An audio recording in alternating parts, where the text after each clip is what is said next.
Hello, welcome po ulit sa Lutong Pinoy sa Amerika. Ito, gagawa po tayo ng chocolate crinkles. Request po ng aking anak. Ito po yung mga ingredients na kailangan natin. Papakita ko po sa inyo. Meron po tayo ditong cocoa powder.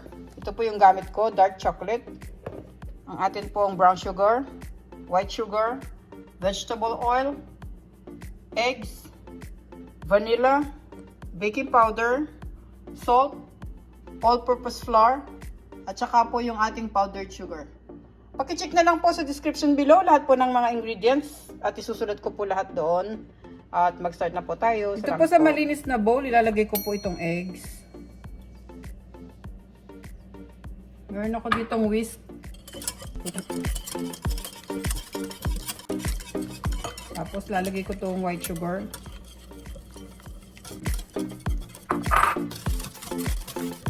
Tutunawin lang natin itong ating sugar.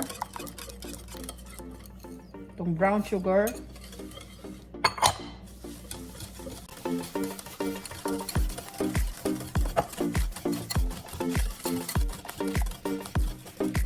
Lagay ko po yung vegetable oil.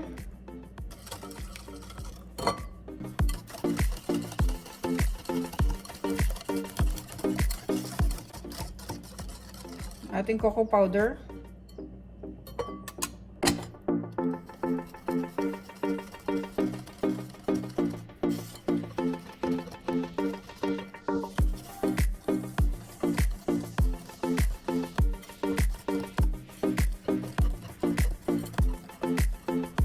Vanilla.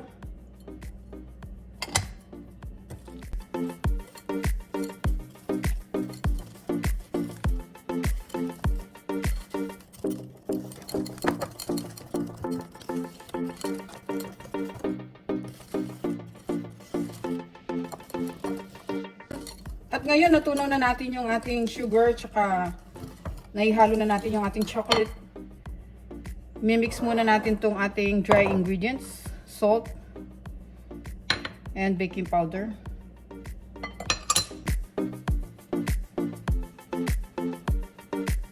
Gagamit ako dito ng strainer. Ilalagay ko siya dito.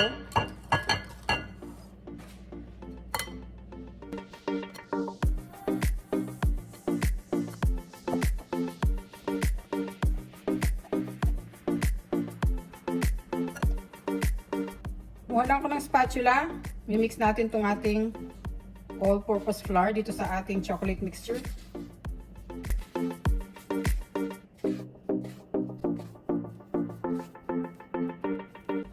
Ngayon, gagamit na ako ng hand mixer para maihalo natin siya ng maayos.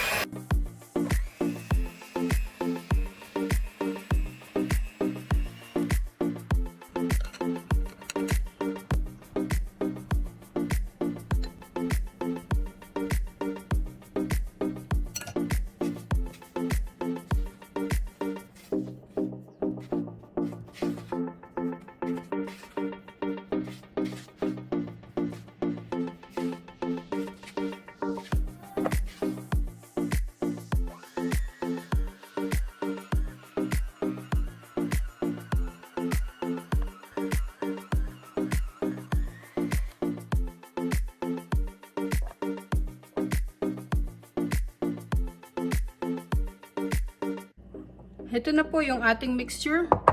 Ngayon, lalagyan natin siya ng plastic wrap. Lalagay muna natin siya sa ref for 3 hours bago natin siya i-bake. Okay, babalikan ko po kayo mamaya after 3 hours. Salamat po.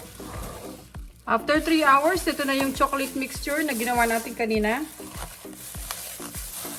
Preheat natin yung oven. 360 degrees Fahrenheit. Kung hinihintay natin ma-preheat yung oven, mag-form na tayo dito sa ating crinkle mixture. Ayan. Sambilog lang na ganyan. Lagyan natin dito sa powdered sugar.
ating chocolate crinkles.